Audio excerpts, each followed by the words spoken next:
تخلیقی تنہائی تمہاری محفل کو حسین کر دیتی ہے، اور فرار کی تنہائی تمہاری جیل کو اور تنگ کر دیتی ہے۔ کسی بھی رنگ، نسل، فرقے، مذہب کے صوفی کو دیکھو، وہ ہمیشہ تمہیں تنہائی پسند ملے گا، مگر جب وہ محفل میں ہوگا تو ہمیشہ جانے محفل ہوگا۔ یہ بات یاد رکھنا، صوفی کی زندگی میں تنہائی بے ذات ہی کوئی مقصد نہیں ہوتی، یہ تنہائی اصل میں ایک اور ہی طرح کی محفل ہوتی ہے۔ اسے یوں کہہ لیں کہ اپنے ساتھ بیٹھنے، محفل جمانے کا نام ہے تنہائی، اور جو اپنے ساتھ کمفرٹیبل نہیں، پیسفل نہیں، مطمئن نہیں، اسے کسی بھی محفل میں پیس، اطمینان، سکون نہیں مل سکتا۔ چند دن پہلے ایک نوجوان دوست کا فون آیا۔ وہ کہہ رہا تھا، میرا دل کرتا ہے کہ سب کو چھوڑوں اور جنگل کو نکل جاؤں۔ میں نے اسے مزید کچھ سوال کیے تو کچھ اور ایسے ایشوز سامنے آئے جن کی وجہ سے اسے جنگل جانے کا خیال آ رہا ہے۔ یہ بنیادی طور پر فرار ہے، یہ تخلیقی تنہائی نہیں ہے۔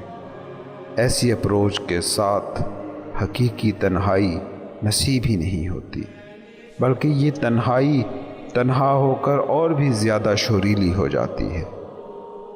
ایک دوسری اپروچ یہ ہو سکتی ہے کہ کوئی جنگل میں جائے اور وہیں کا ہو جائے، واپس دنیا میں آنے سے وہ ڈرے، وہ بھی اصل میں بات کو سمجھا نہیں۔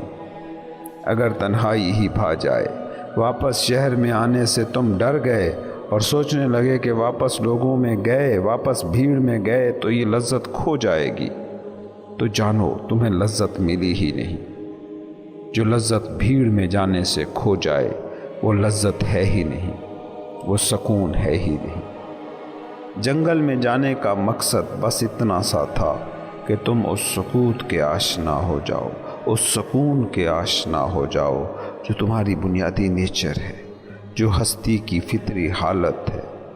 سکون آشنا ہو گئے، سکوت کو چھو آئے، یہ جان لیا کہ یہ آپ کی اصلی حالت ہے، تو اب شہر یا جنگل کوئی معنی ہی نہیں رکھتا۔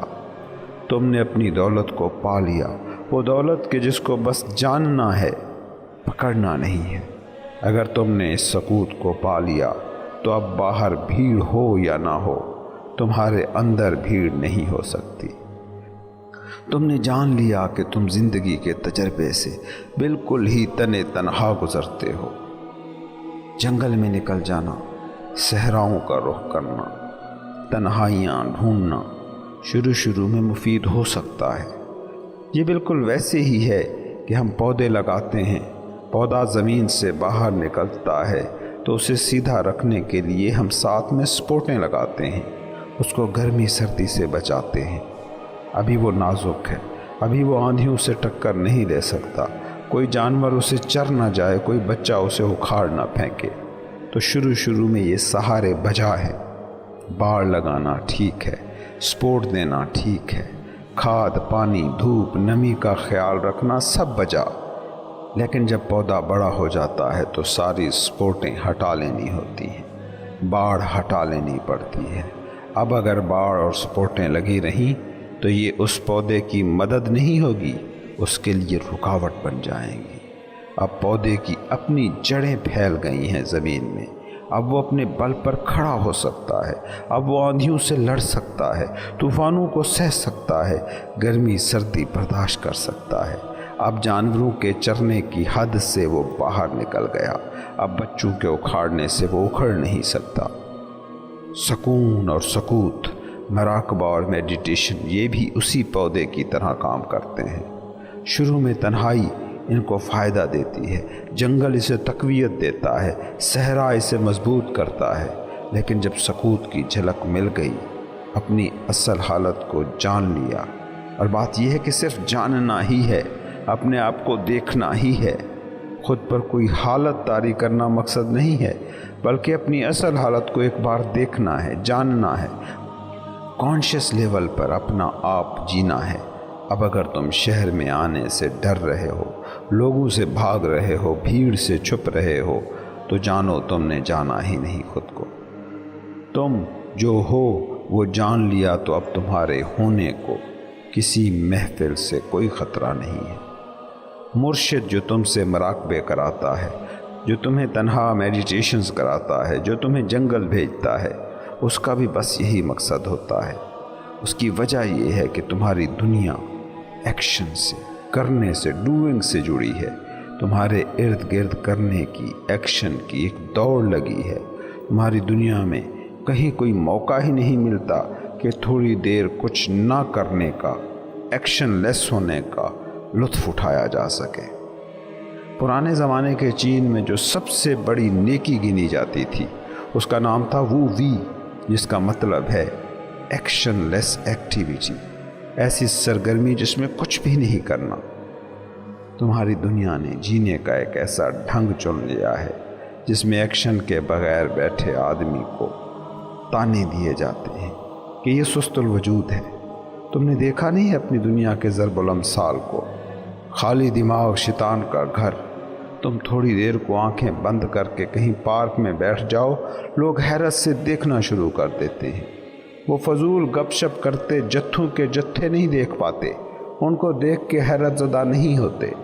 چائے کے تھڑوں دکانوں پر آدھا آدھا دن فضول بیٹھے گپ شپ کرتے لوگوں کو حیرت سے نہیں دیکھتے، لیکن کوئی اگر چپ کر کے پارک میں اکیلا میڈیٹیشن کر رہا ہو تو اس کو سب حیرت سے دیکھتے ہیں۔ یہ ہے تمہاری دنیا کا ڈھنگ۔ آنکھ بند کر کے بیٹھنا یہاں ایک جرم بن گیا ہے کہ کوئی ایسا کر بھی رہا ہو تو آنکھ کھول کر بار بار چیک کرتا رہتا ہے کہیں کوئی دیکھ تو نہیں رہا۔ نہ کرنے سے تمہاری دنیا کو ایسی چڑ ہے، پرسکون اور ساکت بیٹھنے کی یہ دنیا اتنی مخالف ہے کہ کوئی میڈیٹیشن کے لیے بیٹھنا بھی چاہے تو کمرے کے دروازے کھڑکیاں بند کر کے بیٹھتا ہے۔ بے مقصد سرگرمیاں قبول ہیں۔ اپنے سارا دن کی سرگرمیوں کو اٹھا کر دیکھو تو صحیح، کتنی با مقصد تھی تمہاری ساری ایکٹیویٹیز، مگر یہ فضول سرگرمیاں تمہاری دنیا کو قبول ہیں۔ بس شانت، سٹل، ساکت، سائلنٹ بیٹھا اس دنیا کو قبول نہیں، کیونکہ اس دنیا نے کرنے کو ہی ہونا مان لیا ہے۔ یہ ہیومن بینگ کو جانتے ہی نہیں، یہ ہیومن ڈوئنگ یا ہیومن تھنکنگ کو جانتے ہیں۔ کوئی خاموش بیٹھا ہو تو سارے کہتے ہیں وقت ضائع کر رہا ہے۔ سنتے ہو نا، لوگ کہتے ہیں وقت دولت ہے، ٹائم از منی۔ پاگل ہیں یہ لوگ، سمجھتے ہیں کہ ٹائم کو نچوڑا جا سکتا ہے، اس میں سے کچھ کشید کیا جا سکتا ہے۔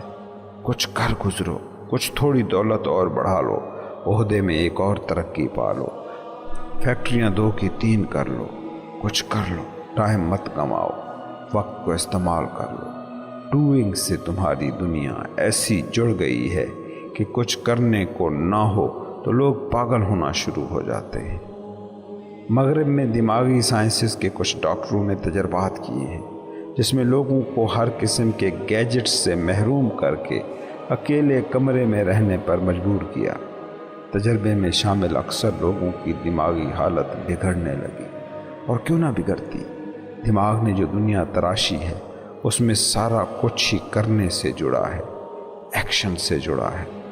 لیکن مزے کی بات یہ ہے کہ زندگی کا جو بھی گہرے سے گہرا سچ ہے اس سے متعارف ہونا ہو تو جب تک تم نہ کرنے کی حالت کو نہ پہنچو یہ ہو نہیں سکتا۔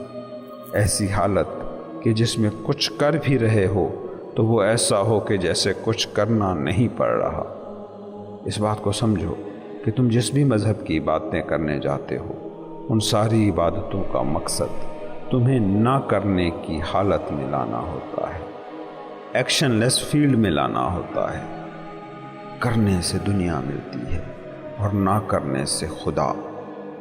مراقبے کا مقصد ہے محدود دنیا سے نکل کر لامحدود دنیا کو جینا، تاکہ تم ان آکوپائیڈ ہو سکو۔ دیکھتے نہیں تم ہر وقت آکوپائیڈ ہوتے ہو، چھوٹی چھوٹی مصروفیتیں ہیں جو سارا دن تمہارے ہونے، تمہاری بینگ کے گرد ایک دھند طاری کیے رکھتی ہے۔ عبادت اور مراقبے کا یہی مقصد ہے کہ یہ دھند چھٹے، تم کو دیکھ سکو۔ یہ صوفی کا سفر ہے، سالک کا سفر۔ سالک تنہائی کو شروع میں چنتا ہے، مگر یہ تنہائی اس کی منزل نہیں ہوتی، بس خود کو پانے کے سفر کا پہلا پڑاؤ ہوتی ہے۔ اسی کو میں کہتا ہوں تخلیقی تنہائی۔ یا تو لڑا جا سکتا ہے یا جیا جا سکتا ہے، اور کوئی طریقہ ممکن ہی نہیں ہے۔ یہ دو طریقے ہیں جو دو قسم کی زندگیوں کو تخلیق کرتے ہیں۔ ایک قسم کی زندگی وہ ہے جو تم بطور انا جیتے ہو، ایک زندگی وہ ہے جو تم بطور تم جیتے ہو، بطور ہستی، بطور لائف۔ انا جو زندگی جیتی ہے اس میں خود سے بھی اہم ہوتا ہے دوسرا، وہ دوسرا جو ہمیشہ دشمن ہونے کے باوجود تمہیں ڈیفائن کر رہا ہے، تمہیں طے کر رہا ہے۔ انا پوری زندگی کو یوں دیکھتی ہے کہ ایک طرف میں ہوں اور دوسری طرف جو بھی کچھ ہے وہ دشمن ہے۔ بیماری بھی دشمن ہے، موت بھی دشمن ہے، بڑھاپا بھی دشمن ہے، آس پاس کے لوگ بھی دشمن ہیں، سماج بھی دشمن ہے، کل ملا کے نیچر کی پوری اسکیم دشمن ہے۔ یہ وہ ڈھنگ ہے جس سے انا جیتی ہے۔ کبھی اپنی زندگیوں کو غور سے دیکھو، تم خود کو ہر چیز سے لڑتا پاؤ گے۔ اس کائنات میں ہو رہے ہر واقعے سے تم لڑ رہے ہو۔ ایک غریب معاشی حالت سے لڑ رہا ہے تو کوئی بایولوجسٹ بیٹھا بیکٹیریاز اور وائرسز سے لڑ رہا ہے۔ کسی کو بھی اٹھا کر دیکھ لو، میدان مختلف ہوگا لیکن ہر کوئی لڑتا ملے گا۔ انا ایسے ہی چیزوں کو دیکھتی ہے، وہ زندگی کی ساری سرگرمیوں کو جنگ میں بدل دیتی ہے۔ آج کی دنیا انا کی دنیا ہے۔ تم کہیں بھی کسی سڑک کنارے کھڑے ہو جاؤ، لوگوں کو دیکھتے رہو، یوں لگے گا کہ وہ محاذ جنگ پر نکلے۔ ہر شخص دست بتلوار سپاہی بنا گھوم رہا ہے۔ یہ طرز زندگی انا کو بڑی انرجی دیتا ہے، اسے مضبوط رکھتا ہے، مگر یہ بیمار طریقہ زندگی ہے۔ دوسری زندگی وہ ہے جو تم جیتے ہو، تم بطور لائف فورس۔ اس کا کسی بھی دوسرے سے کوئی لینا دینا نہیں ہے۔ آپ کا دل کسی اور دل کی طرح دھڑکنے کی کوشش کبھی نہیں کرتا۔ اندر کا سارے کا سارا نظام خود منحصر ہے۔ اسے میں صوفی زاویہ نگاہ کہتا ہوں، جس میں چاند، سورج، ستارے، سیارے، درخت، پرندے، جانور، گھاس کے تنکے، بارش کے قطروں سے لے کر مشکلات، بیماریاں، بڑھاپے، موت تک سب کی سب چیزیں یہ مجھے مکمل کر رہی ہیں۔ یہ میرے تکمیلی عناصر ہیں، یہ وہ عناصر ہیں جو مجھ بناتے ہیں۔ سب انسانی زندگی کے حصے ہیں، ناگزیر حصے۔ ان سب کی وجہ سے میں ہوں۔ ان سب کو نکال دو تو میں بھی نہیں بچ رہتا۔ ان دونوں طرز حیات کو غور سے سمجھو۔ پہلے طرز حیات کا لازمی نتیجہ ہوگا فکریں، انزائٹیز، سٹریس۔ وہی سٹریس جو جنگ میں مسلسل لڑ رہے سپاہی محسوس کرتے ہیں، کیونکہ کائنات کی پوری اسکیم ہی اس زندگی کے ڈھنگ میں آپ کے مخالف کھڑی ہے۔ اگر ساری دنیا سے لڑنا ہے، 24 گھنٹے ہفتے کے 7 دن لڑنا ہے تو انزائٹی نتیجہ ہونا ہی ہونا ہے۔ اور تم اپنی دنیا کو غور سے دیکھو، اس دنیا نے اسی ڈھنگ کو چنا ہے۔ ایسی زندگی میں پیس، سکون، سٹلنس، سکوت، یہ تصورات ہیں، یہ بس باتیں ہی باتیں ہیں، یہ عملی حقیقتیں ہو نہیں سکتے۔ اور پتہ ہے مزے کی بات یہ ہے کہ یہ طرز حیات جو لڑنے کی بنیاد پہ کھڑا ہے، اس میں جو بھی لڑ رہا ہے وہ ہر ایک بندہ یہ جانتا ہے کہ لڑ کے بھی ہارنا ہی ہے۔ روز انسان ہار رہا ہے، کیونکہ زندگی کے لیے یہ جو لڑنے کا، یہ جنگ کا عمل ہے، اس پر غور کرو تو نظر آئے گا کہ یہ زندگی کے لیے نہیں، زندگی کے خلاف لڑنے کا عمل ہے۔ کون لڑ کے زندگی کی جنگ جیت پایا ہے؟ تم لڑ کر کیا موت سے جیت جاؤ گے؟ کیا کوئی بڑھاپے سے جیتا ہے؟ کیا بیماری سے جیتا جا سکتا ہے؟ لڑ کے بھی سب آئے گا اور آپ لڑتے رہو گے تب بھی یہ سب آتا ہی رہے گا۔ زندگی کا یہ ڈھنگ بامانی ہو سکتا تھا اگر کچھ لوگ ایسے ہوتے کہ جو لڑتے اور موت سے جیت جاتے، لوگ لڑتے اور بڑھاپے سے جیت جاتے، لوگ لڑتے اور بیماری سے جیت جاتے۔ جنگ کو زندگی کی نیچر سمجھ لینے کا آخری انجام یہ ہوگا کہ ہم سب کھوکھلے رہ جائیں گے اور فکروں اور انزائٹیز کے علاوہ ہماری زندگی میں اور کچھ بھی نہ رہ پائے گا۔ جدید مغربی فکر اور سائنس اسی طرز حیات کی بنیاد پہ کھڑی ہے۔ جدید انسانی زندگی ہر چیز کے خلاف آپ کو لڑتی ملے گی۔ ہر چیز سے انسان خوف زدہ ہے، کیونکہ ڈرے بنا، خوف زدہ ہوئے بنا لڑائی ممکن ہی نہیں ہوتی۔ آپ لڑتے ہی اس وقت ہیں جب آپ ڈر جاتے ہیں۔ جو خوف کو نہیں جانتا وہ جنگ کو بھی نہیں جانتا۔ لڑائی بہادری کی نہیں، اندر سے ڈرے ہوئے ہونے کی علامت ہے۔ انائی زندگی کے تمہارے سارے تعلقات، ان کو غور سے دیکھو، یہ سارے ہی تعلقات جنگ بن چکے ہیں، غلبہ پانے کی خواہش میں لتھڑے ہوئے۔ تم گھر میں بچوں اور والدین جیسے قریبی رشتوں کو بھی اگر غور سے دیکھنا شروع کر دو، ایک مقابلے کا تعلق صاف نظر آئے گا۔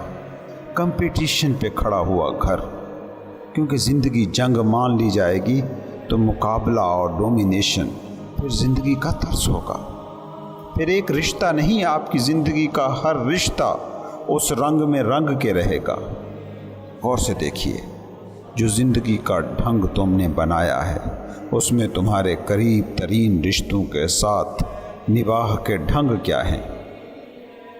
تمہیں حیرت نہیں ہوتی کہ باپ بیٹے کو بڑا کرتا ہے، پالتا پوستا ہے، اور آخری نتیجہ کیا نکلتا ہے کہ وہ بیٹا اس کے سارے اختیارات چھینتا جاتا ہے، اسے محدود کرتا کرتا ایک کمرے تک لے جاتا ہے۔ باپ جو اس کو بیماری سے بچاتا رہا، اس کو تعلیم دلاتا رہا، اس کو پالتا پوستا رہا، کس لیے؟ تاکہ کل وہ اس سے فیکٹری کی چابی چھین سکے۔ ماں بچے کے بڑے ہوتے ہی اس کی شادی کے پیچھے پڑ جاتی ہے، کل اس کی بیوی آ جائے گی تو بیوی اور ساس کے درمیان قبضے اور اختیارات کی جنگ چھڑ جائے گی۔ زندگی کو اگر جنگ، جد و جہد اور کوشش کی نظر سے دیکھنا ہے تو پھر ہماری زندگی کی ہر سرگرمی غلبے کی خواہش میں لتھڑی ہوگی، اور اس کا حتمی نتیجہ ایک ہی نکلتا ہے کہ ایک طرف فرد بچتا ہے اور دوسری طرف پوری دنیا جو اس کی مخالفت میں کھڑی ہوتی ہے۔ اس سارے عمل کے دوران صرف انا کو طاقت ملتی ہے کہ وہ خود کو پوری کائنات کے مقابل کھڑا کر دیتی ہے، تو اسے احساس ہوتا ہے کہ وہ بڑی طاقتور ہے۔ لیکن سوال تو یہ ہے کہ اگر مقابلہ فرد اور کائنات کا ہے تو پھر فرد نے ہارنا ہی ہارنا ہے۔ آپ کیسے کائنات سے جیت سکتے ہیں؟ اور تم جب بھی کسی خواہش کے پیچھے بھاگتے ہو، یاد رکھنا تم پوری کائنات کے خلاف لڑنے نکلے ہو۔ کیوں؟ کیونکہ خواہش انا کا ایکٹ ہے۔ خواہش کائنات کو دوسری طرف کھڑا کر کے اس سے جنگ کرنے کی شروعات۔ اس کو اس طرح سے سمجھنے کی کوشش کرو کہ ایک شخص ہے جو سارا دن مزدوری کر رہا ہے اور یہ کہہ رہا ہے کہ گھر کی روزی روٹی کے لیے لڑ رہا ہو۔ اب اگر اس کی گھر کی روزی روٹی پوری ہو جائے گی تو کیا وہ شخص بیٹھا رہے گا؟ اس کی جد و جہد ختم ہو جائے گی؟ نہیں، اب وہ اشیاء تعیش کے لیے کوشش کرے گا، فریج ٹی وی مانگے گا۔ اشیاء تعیش پوری ہو جائیں گی تو کیا اب وہ شخص بیٹھے گا؟ نہیں، پوری دنیا کے سارے خزانوں تک اس شخص کو پہنچا دیں، وہ تب بھی نہیں بیٹھ سکتا۔ موت کے دم تک اسے لڑتے رہنا ہوگا۔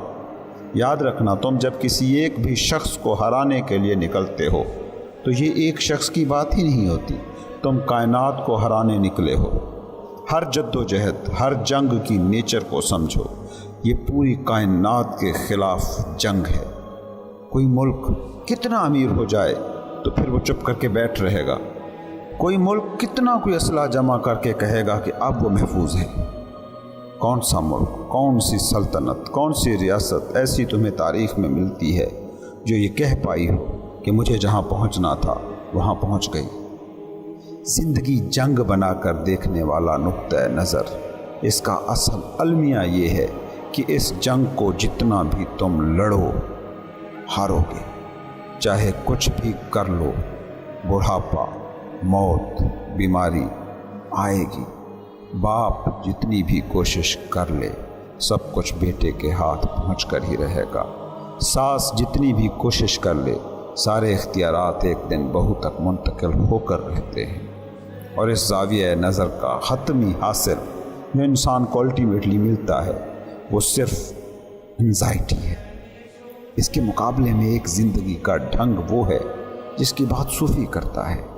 صوفی کہتا ہے کہ تم الگ ہو ہی نہیں، دشمنی کا سوال کہاں، تم الگ سے کوئی چیز، کوئی فرد ہو ہی نہیں۔ جیسے جسم ٹریلینز آف سیلز سے مل کر بنا ہے اور تمام سیلز مل کر تمہیں تم بنا رہے ہیں، ویسے ہی یہ کائنات ہے جس میں تم ایک خلیہ ہو جو اس کائنات کو یہ کائنات بنا رہا ہے۔ تمہارے جسم کے سیلز بھی اگر تمہارے جیسا ہی انائی دماغ رکھتے ہوتے تو جو حشر تم نے اس دنیا کا کیا ہے وہی حشر تمہارے جسم کا یہ خلیہ کر دیتے۔ تم سمجھو کہ تم ہو ہی اس لیے کیونکہ وہ سب ہیں جنہیں تم مد مقابل سمجھ کر چل رہے ہو، وہ سارے مٹ جائیں جن کو تم دشمن سمجھ کر مٹا رہے ہو، تو سوچو تم ہوگے ہی کیسے۔ کبھی غور سے دیکھنا، یہ جو تمہارے ذہن میں کھڑا درخت ہے یہ بھی تمہارے تم ہونے میں برابر کا حصہ دار ہے۔ ایک ٹرم ہے بٹر فلائی ایفیکٹ، اس کی تشریح یوں کرتے ہیں کہ جب ایک تتلی اپنا پر پھڑ پھڑاتی ہے تو اس کا اثر بھی پوری کائنات تک جاتا ہے۔ یہ تمہاری کائنات، یہ تمہاری زندگی، یہ ایک کل ہے۔ ہاں، تمہارے پاس مائنڈ ہے جو دو تراشتا ہے، دی ادر تراشتا ہے، دوسرا تخلیق کرتا ہے، ورنہ حقیقت میں دو یہاں ہیں ہی نہیں، سب ایک ہے۔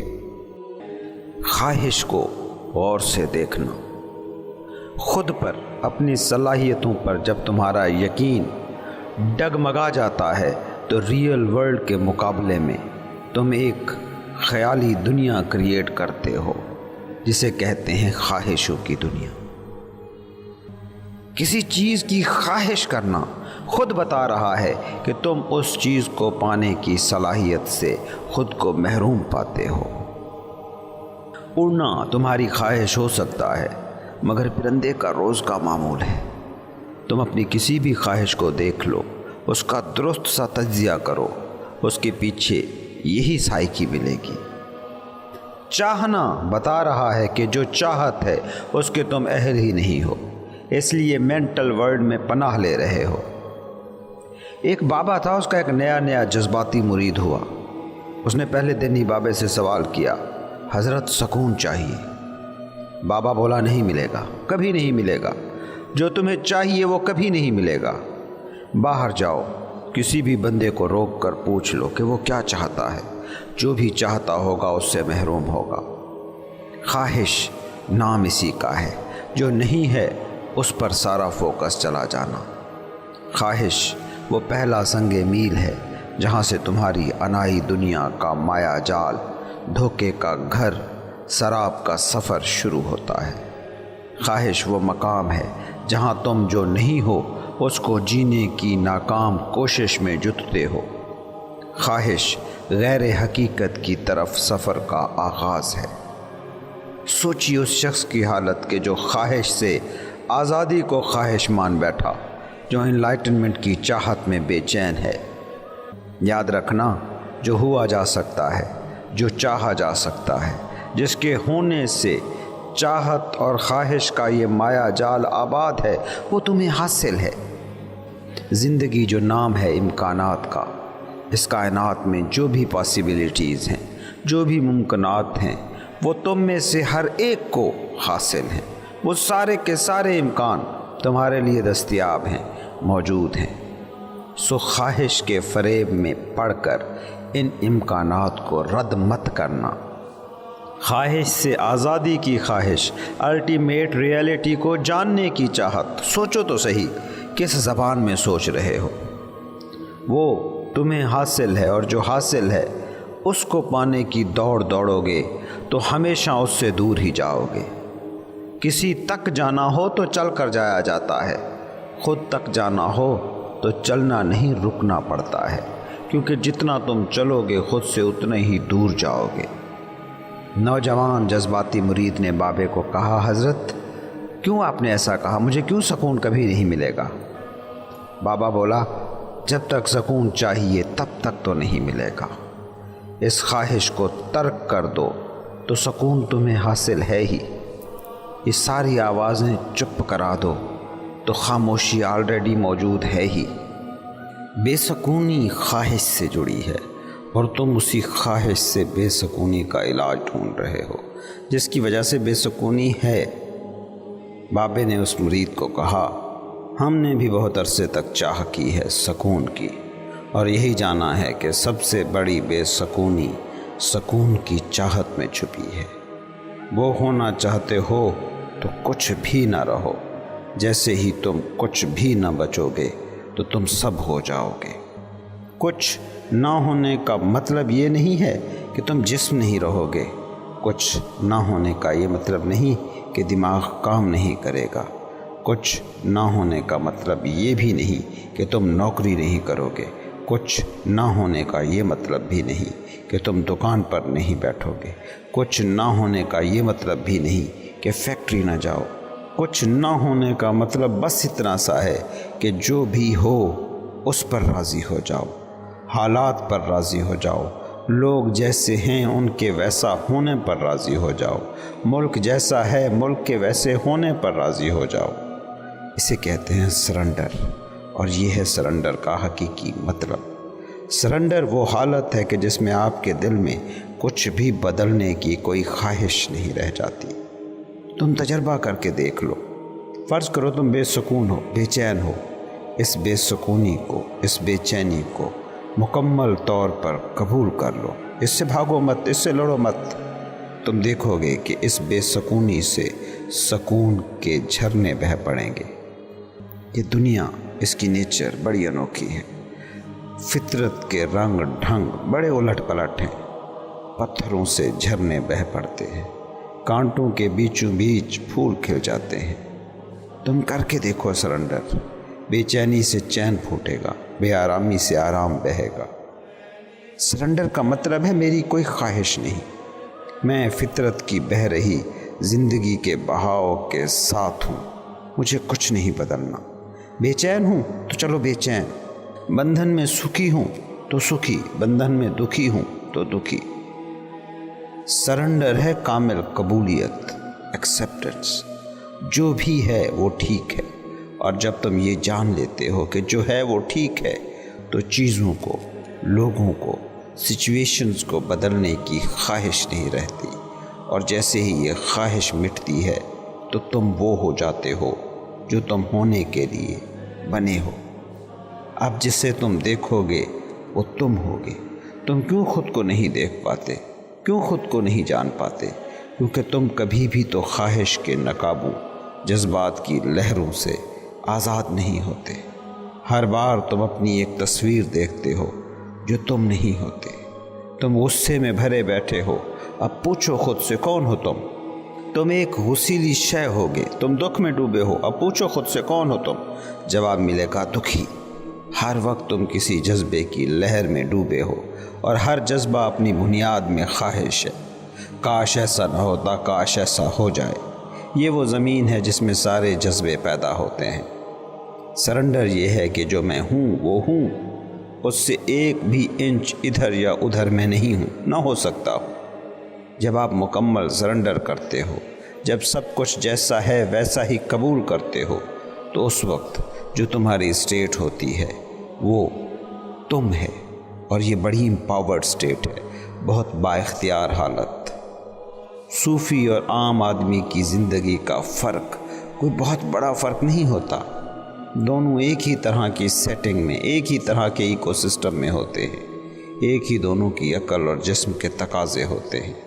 بس صوفی گریسفل سرنڈر کا آرٹ سیکھ جاتا ہے، وہ کائنات میں زندگی کے بہاؤ کے ساتھ بہتا بے مشقت جیتا جاتا ہے، اور عام آدمی پاگلوں کی طرح زندگی کے بہاؤ کے مخالف سمت بہنے کی کوشش کرتا ہے۔ اور یہی اس کا سارا دکھ ہے۔ تم زندگی کی ٹرین پر بیٹھے ہو، مسائل اور خواہشات نام کے بیگ سر پر رکھ کر مت بیٹھو، ٹرین یہ بیگ بھی اٹھا لے گی، مگر تم اس کم دماغ دیہاتی بوڑھے جیسے ہو کہ جو ٹرین پر چڑھا تو اپنے بیگ اپنے سر پر لاد کر بیٹھ گیا۔ لوگوں نے لاکھ کہا مگر اس کا جواب یہی ایک تھا، میں نے کرایہ تو اپنا دیا ہے، سامان کیسے رکھوں ٹرین پر؟ جس نے ٹرین کا ٹکٹ لیا ہے، یاد رکھنا اس نے سامان کا ٹکٹ بھی لیا ہے۔ زندگی پر بھروسہ کرو، یہ آپ کا اور آپ کی خواہش اور منصوبوں کے بیگز دونوں کا خیال رکھ لے گی۔